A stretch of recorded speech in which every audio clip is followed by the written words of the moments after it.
Some of you might be familiar with what you're looking at here, but for those who don't know, this is a cast iron convector radiator, which is perfectly known as a cast iron element convector.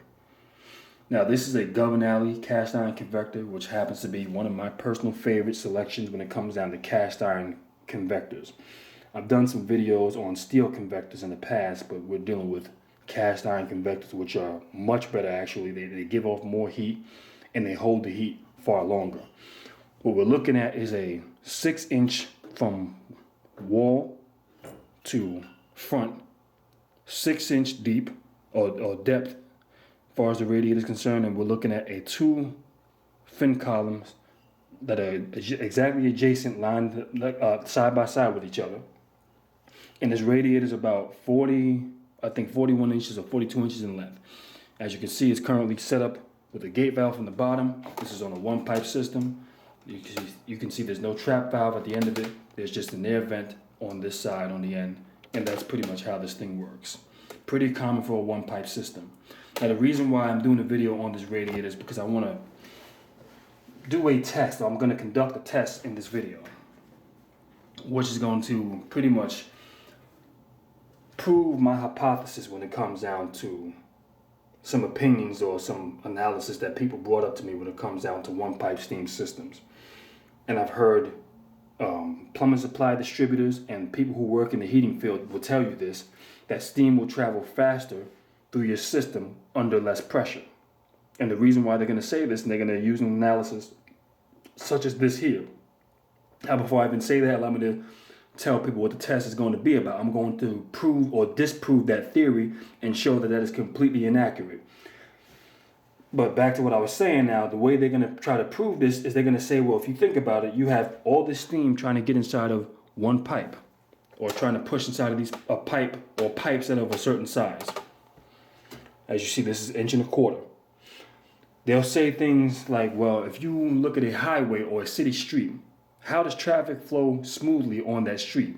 Is it going to flow smooth by compacting a bunch of cars and buses and trucks on that street, or if you have less traffic on that street? Now, I can understand where they would think that this would hold some, this would be a valid point to make when it comes down to their analysis, and that's a very perfect and logical analysis when it comes down to traffic, but completely inaccurate when it comes down to dealing with steam heating systems. So what this test is going to consist of, there's going to be 2 tests that are going to be conducted in this video. The first test, what I'm going to do is I'm going to let this radiator gradually heat up. It's going to heat up along with the system. It's at room temperature along with the system. The system's been down for a little while and everything has had a chance to restore back to room temperature. So I'm going to fire up the boiler, let it run, and what this test is going to consist of, it's going to consist of a stopwatch, which I'm going to use on my phone, a fluke meter, which is going to tell us the temperature of the radiator, and how we're going to start the test is once the steam gets into the cutoff valve, I'm going to start the time on the stopwatch, and then I'm going to let it run all the way to the point where it reaches to the back of the radiator and gets inside of this air vent. And once it gets inside of the air vent's going to let us know that the radiator has been sufficiently heated and is satisfied. How will we know this and how will it give us verification? Is because the vent will lock as soon as the steam hits it. As soon as the steam hits it and that vent locks out and we hear that click sound, I will stop the stopwatch and I will keep track of the time, and we will see how long it takes for it to make that, or for it to bring that steam or heat up this radiator sufficiently. So from the time it gets into the air vent to the time it makes, from the time it gets into the cutoff valve to the time it gets all the way into this air vent, we're going to time how long that takes. The next test is going to consist of shutting the radiator down, allowing it to cool off. Once it gets back down to room temperature, what I'm going to do before I start the system back up, I'll close this cutoff valve, this gate valve. I'll keep it completely closed, and what I'm going to do is I'm going to let the system build up maximum pressure, and then I'm going to open up this valve at maximum capacity and let steam get into this radiator. We're going to see exactly how long it takes, and like I said, once I open up the valve, what I'm going to do is I'm going to start my stopwatch again from the time it gets here, or from the time I open it to how long it takes to get into that air vent and lock out. Now, just to give us a warning, we're going to get some knocking on this heating system because this heating system does have its flaws. It's a system that I have made that works within this application, and since the boiler is not very far beneath the height of the radiators, when you do things like shut it off and open it up at one time, you will get a little occasional banging, and pretty much what we're going to have to do is let that ride out and let the system stabilize itself before the water will make its way back into the return line and back out of the radiator. Now, I also wanted to make some mention of this here. When it comes down to steam, also with steam, plumbing supply distributors and people who work in this field are going to tell you is that steam will travel at 62 miles an hour under 2 psi, pounds per square inch, 2 pounds of pressure. They're going to say this, and it's true. Steam does travel when it's under that type of pressure, or it has the potential to move at 62 miles an hour. But the one thing that it will never do is it will never move at that speed rate in a steam heating system. You might potentially get that in a hot water system because you constantly have a constant loop and flow of water being pulled and pushed through a circulator pump. And depending on how strong that pump is, it might gain some pretty decent speed. But even then, I don't even think the water moves nearly that fast. That's actually pretty damn fast for anything to be traveling. So when people say this, that's completely inaccurate. Now, remember also, we're going to keep in mind what they said. When it's at 2 psi, yes, it travels at 62 miles an hour. Now, I will say this much. Steam can exit the heating system at 62 miles an hour once it's under 2 psi. It can exit an air vent at 62 miles an hour, depending on the type of vent that you have. If you have a vent that pops open and locks out, then you're going to get the steam traveling out of that vent at some pretty high speeds. But the one thing it would never do, it would never enter this vent at 62 miles an hour. Now, I'm going to tell you why that is. Because when you look at a radiator is essentially not much different from a hot air balloon. The radiator in a steam heating system is meant to contain the steam inside of it.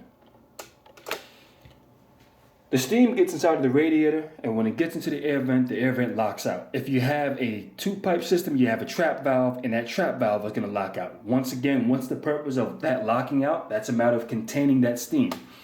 Can you imagine if you had steam passing through radiators at 62 miles an hour? There's only one way that it happened other than it entering or exiting that air vent at 62 miles an hour, and that would be due to if you had a severe leak, which could also come from a cutoff valve.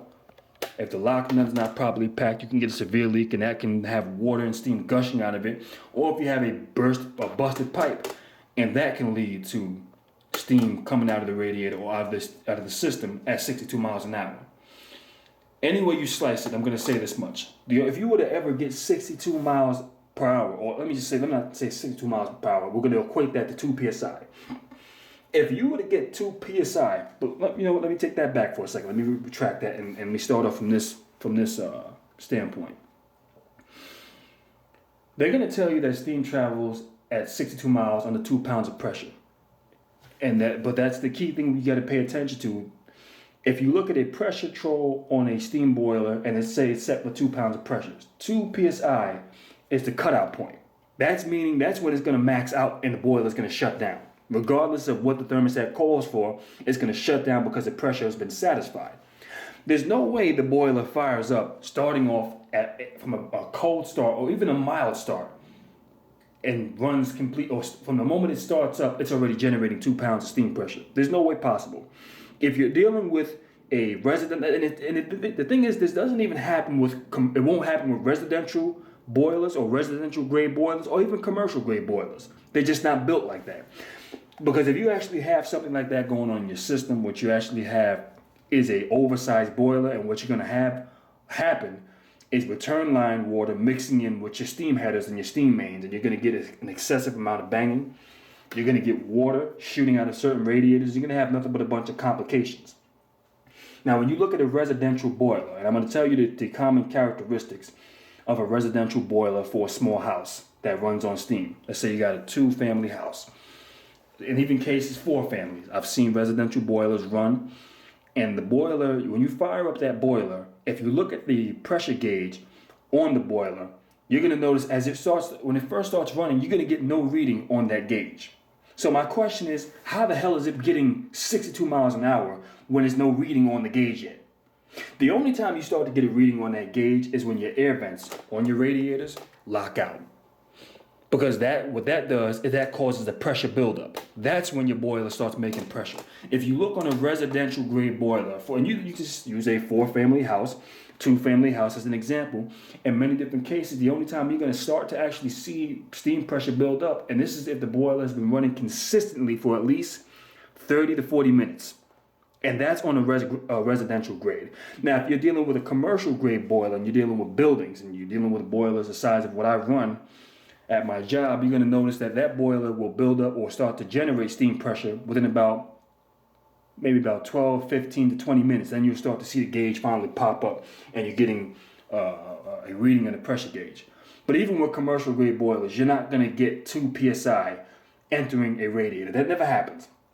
The only way that ever happens as far as getting 2 pounds of pressure to enter the radiator is if you do exactly what I'm going to do in this, in the conclusion of this test, or the second test that I'm going to do, it's going to be combined in this video, is by keeping the cutoff valve off. And when the heat is on, you wait till it pressurizes, then you open up your radiator all the way. That's when you'll get 2 pounds of pressure or possibly get 62 miles an hour of steam, but which you're not going to get that because considering the size of the opening of the air vents, it's just not big enough to allow that type of steam volume to flow through there. So you're not going to get that size momentum flowing through there. I would say the fastest you would ever get as far as steam flowing through your radiator and flowing through your heating system, maybe 2 miles an hour, 1.5 miles an hour, half a mile an hour. And I would say no faster than walking speed, than your average walking speed. Is the average speed that steam takes to travel from one location to another. Because like I said, when you first started off, you'll never get it at no 2 pounds of pressure. That just doesn't work. The only way you're actually going to do that is, number one, if you buy an oversized boiler, and that's going to be overkill. And what you're going to notice is you're going to get tons of hammering, tons of water build up inside of your lines. You're going to get water shooting out of radiators and all kinds of chaotic bullshit. I mean, it wouldn't make any sense. So you never would actually see a boiler start to generate steam pressure before the steam even gets inside of the radiators. That just doesn't work like that unless you have severe problems in your system.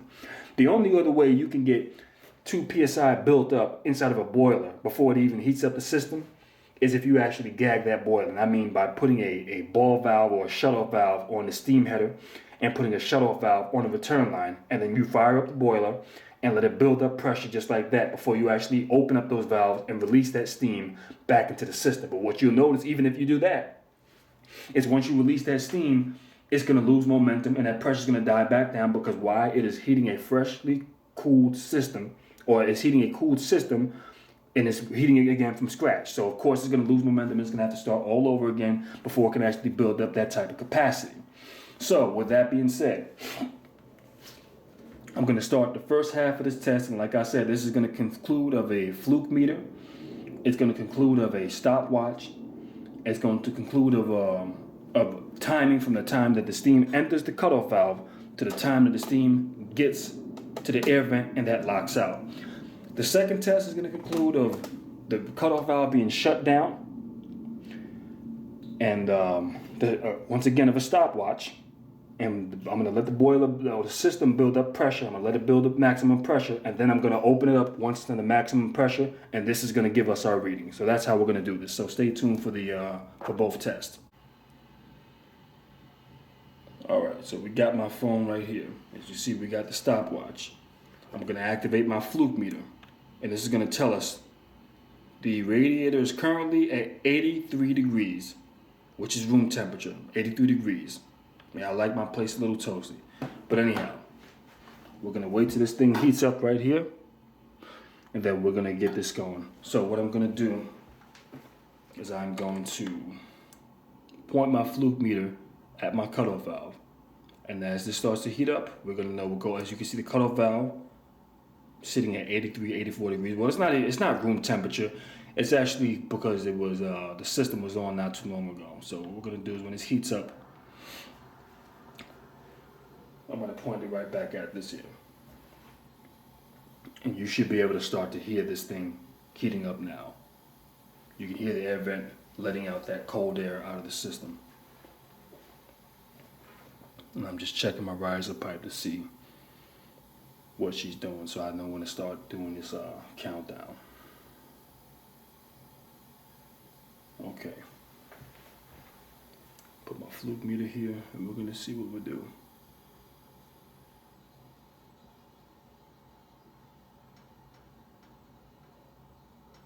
Okay, so I'm gonna start my countdown right now. See the fluke meter's jumped up, 108, 10. Yep, here we go. Temperature's going all over the place. Okay, we got the countdown is going.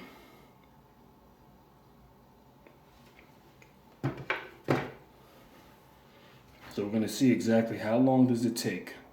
153 degrees, 165, 168. So we're gonna go from scratch. This is on a setup where we have no steam in the system just yet. It's coming up from scratch. There's no pressure in the system. Everything is starting from scratch, and we're gonna see how long it takes for this thing to heat up from here all the way to the back. How long it takes to build up, or not build up pressure, but just how long does it take for it to heat up in general. The next test, since we're waiting, what we're going to do is the next test, and we'll just briefly point out the temperature of the radiator itself. The radiator, as you can see, it's still taking a little time to heat up. But over here, a little closer, we got more heat.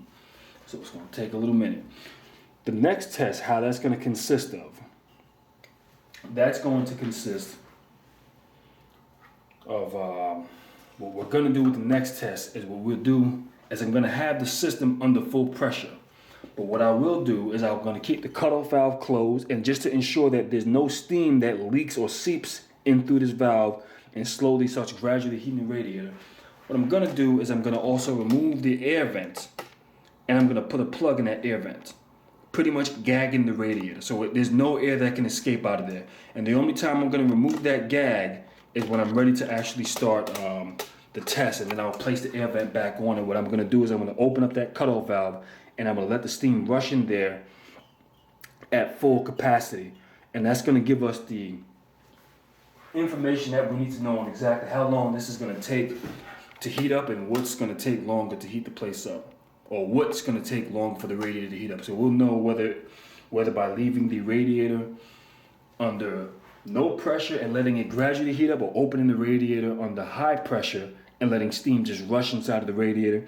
And this is going to determine exactly how long it takes, or which is actually faster, by letting it heat up naturally or letting steam just blast inside of the radiator. Now, there's really no significance behind this test. It's just a matter of letting people know, or letting my critics know that, you know, some of your theories and the way that you back them up is really not accurate, and that's all I really wanted to prove. So that's another reason why I'm doing this.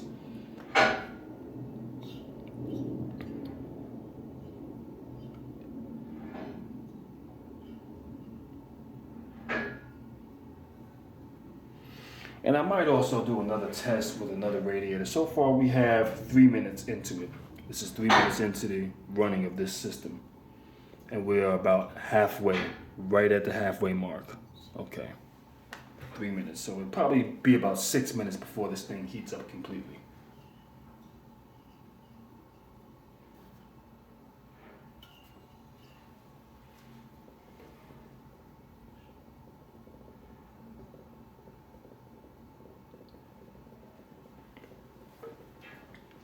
Put the fluke meter right over here. You see we got 203.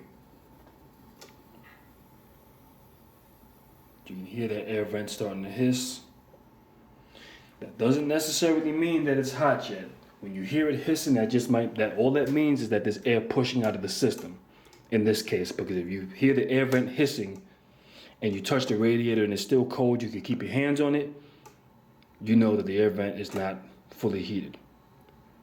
Now on this end, you know I can't touch it or hold it for too long because the damn thing is hot as hell.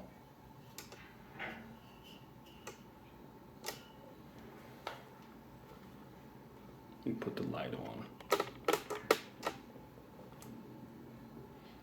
Now I will admit, I do happen to like Governale cast iron convectors. Governale cast iron convectors work very well. They give off a lot of heat, and I think they're pretty attractive for a radiator that's inside of a cabinet. It's not a bad look to actually have one of these inside of your cabinet. So that's just my opinion there.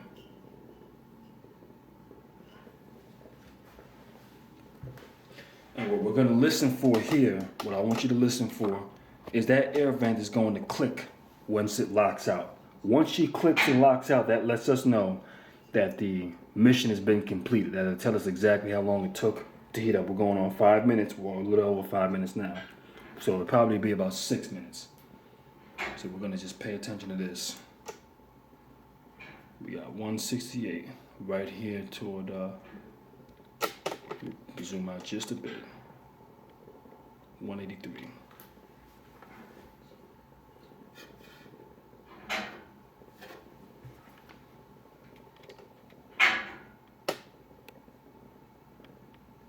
Put that right there. The air vent, you see I got the little thing on there. Can you see the temperature? 90, well no, that's inaccurate. 91.94.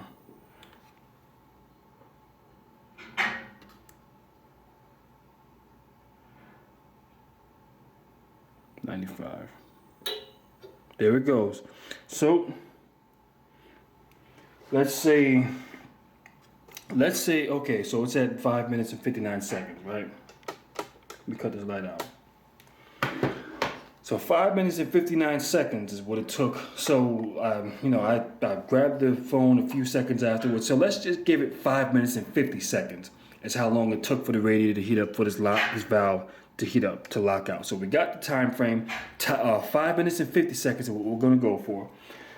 Temperature, so everyone sees, you can see the temperature is well over 100 and something degrees. That's a little, for whatever reason, that's not gonna get the same reading as the radiator.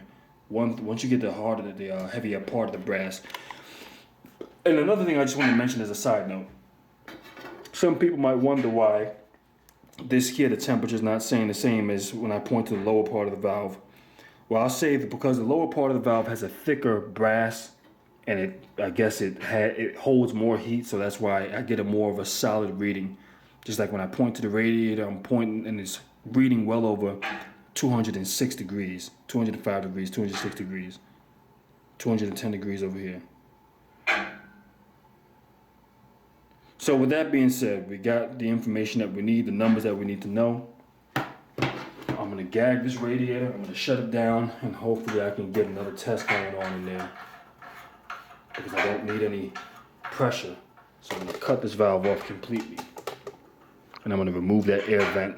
And then what I'm gonna do is I'm gonna do another test from scratch. Well, not from scratch. What I'm gonna do is I'm gonna have this build up pressure. I'm gonna let the system run because the thermostat is actually calling for heat. So what I'm gonna do is let the system run. I'm gonna gag this. I'm gonna put a plug inside of this air valve. I'm gonna remove this. Now, of course, I'm probably gonna need some gloves for this. This goddamn thing is hot as hell, but of course I know how to work it just a bit where I don't get burnt. And just to let people see that this thing is actually hot. Crack, I'll open up the cutoff valve just for a second. Let y'all see the steam come out of this damn thing. So we know that there's you can hear it. So we know that there's definitely steam running through here. Of course, I can't even put my hand up there. That bad boy's hot. Let me move my phone and get my shit fucked up. You hear that motherfucker going? Kids, don't try this at home. Steam fitters, don't try this at home. I'm a professional. But you hear that shit going. You start to see the steam. All right, I'm not gonna keep this going for too long because this shit will get fucking crazy. So let me close this thing out right now and I'll prepare for the next test.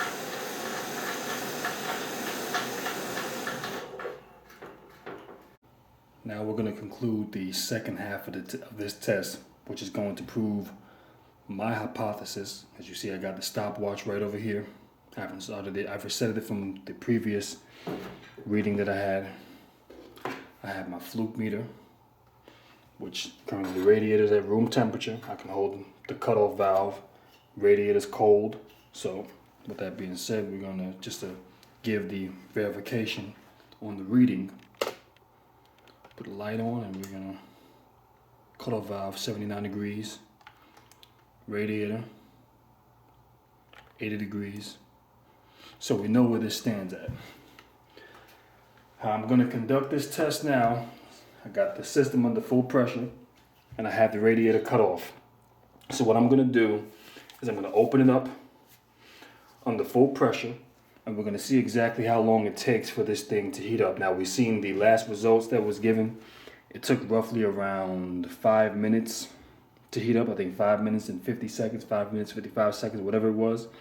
So now we're going to go ahead and we're going to conduct this test now, and I'm going to start by opening this cutoff valve and letting the steam get into the radiator.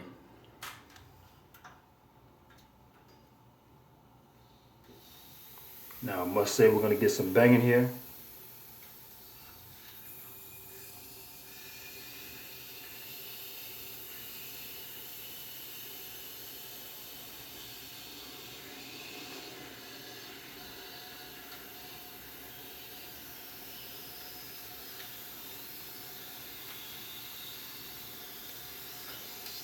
Alright, starting to heat up.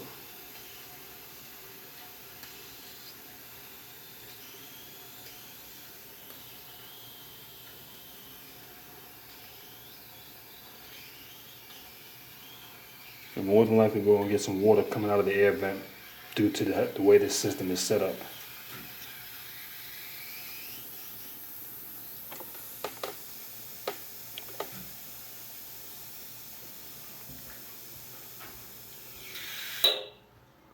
So 54 seconds exactly. 54 seconds is what it took for this thing to heat up. So under a minute. Now, just to prove my hypothesis, the radiator is still being saturated with that steam. This air vent, let's see the temperature. The air vent says 134 degrees. The radiator, can you see it? 180 degrees. Let's say roughly around there. So under a minute. So for those who say that the radiators will heat up under or heat up faster with less steam pressure, here's the results right here. I mean, I stopped it at 57 seconds, but this thing locked out at 54 seconds. So not even a complete minute before this thing heated up. Now, of course, if you're dealing with a larger size radiator, if you're dealing with a larger size cast iron radiator, it's going to take a little longer, but the fact of the matter is, the radiator will not heat up faster under less pressure. I don't know where they come up with that conclusion from. I don't know who thought of that idea or who actually went ahead and done the test to actually prove this. And this is the one thing about me. I don't like to sit up and talk about things and go off of numbers and never have actually done the research or done the test or concluded the test to actually come to a conclusion. When it comes down to these topics, I like to actually get active, do the test myself, do the research. Once again, we can see that the radiator is piping hot. Depending on where this is at, you're going to get 150 degrees, 160. So we were at 170 or even 180. So under a minute, this radiator got hot. And surprisingly, it didn't bang at all. I thought I was going to get water shooting out of the, well, not the cutoff valve, but I thought I was going to get a lot of water shooting out of this air vent. That's another reason why I placed this towel down here, because I thought this thing was going to start leaking like crazy. But that wasn't the case. I mean, there still is some water gurgling around inside of it, but that's until it stabilizes and the water makes its way back into the return line. So once again, the purpose of me doing this test is to be able to back up my hypothesis. So when I say that steam travels faster under more pressure, that I actually am correct in what I'm saying. Now, I'm not encouraging nobody to go ahead and start boosting their boiler up to 5 to 7 psi. You don't need that much. I recommend no more than about 2.5 pounds of pressure, depending on the system, before you make any adjustments, because people will tell you it's not on your pressure, it's on your venting. And that's true, but that only applies accurately on a properly set up heating system. Now, a lot of steam heating systems, a lot of one-pipe steam heating systems have been known to give problems over the years due to pitches being tampered with. In certain cases, a building or a house will settle or shift, and the pitch will completely get thrown out of whack. So in that case, it's not even due to the system not being installed correctly. It's just due to the fact that the building settled or shifted. Now the pitches that were once in there that were supposed to re-pitch and drain everything back to their proper locations is no longer there, so you don't have the option to be able to run it like that. So the point I'm trying to make is, yes, it's not based on your pressure. It's based off of your venting, your pitching. But my key thing is, before you begin to actually tamper with your steam heating system, deciding you're going to put either more, there it goes, a nice solid click out. Beautiful. Back to what I was saying. Before you decide whether you're going to tamper with your steam heating system, whether you're going to decrease steam pressure or whether you're going to increase steam pressure, know your steam heating system. Know how long it takes to actually heat up every single radiator. Know how long it takes before you actually start to build up half a pound of steam pressure in your system. In certain private houses that you're going to, and even in certain buildings, a lot of people don't think it's important to have that pressure gauge on that boiler working accurately. It's a feature that just simply lets you know what your machine is doing. But it also can let you know or determine how much heat you're putting out into your building. So for those who don't know, like I said, once again, know your system before you make any adjustments. In certain cases, you have systems that might use 3 to 5 pounds of steam pressure, and they might use that steam pressure because you have improper pitches, and they need that much steam pressure in order to get everything heated up so tenants can remain satisfied. But until you know it, don't adjust it. I use what I use here because I understand the system and I know how this one works. But the bottom line, the conclusion of the test and the purpose of this video is to prove that what I'm saying as far as using less steam pressure takes longer than using more steam pressure. You can use 2 pounds, it don't matter. But one thing you're not going to be able to do is you're not going to run it at 2 pounds or run it at, you're not going to run it at half a pound of pressure or start it gradually from scratch and expect it to heat up as fast as it would if it was under pressure. We've seen how long it took to heat up from end to end when it had no pressure inside of the system at all. The damn thing took over 5 minutes long to make steam pressure, damn near 6 minutes. With it under pressure, it took less than a minute. So once again, if somebody has questions that they want to ask, or if somebody says, well, no, you're going to get more steam or you're going to get faster steam into your radiator by using less pressure, at this point in time, I'm done talking. What I'm going to do is I'm going to simply refer people to this video that pretty much concludes my hypothesis, which proves my hypothesis and completely debunks everything else that other people were saying. So until next time, and more than likely I'll be posting this on my secondary channel as well, so you can stay tuned for that one. I have more videos of this in the future.